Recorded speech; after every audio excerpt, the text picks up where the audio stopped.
The Paseo project brings the arts of installation, performance, and projection to the streets of Taos, New Mexico, working to transform community through art and art through community.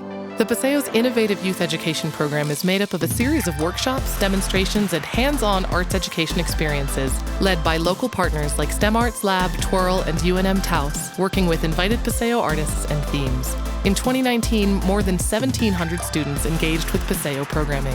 Paseo's education programs expose local students to global trends and innovations and build valuable skills like creativity, critical thinking, and collaboration. Students aren't simply lectured about art or technology, they're invited into the art-making process, through which they learn about different topics and put their new skills to the test through experimentation and play.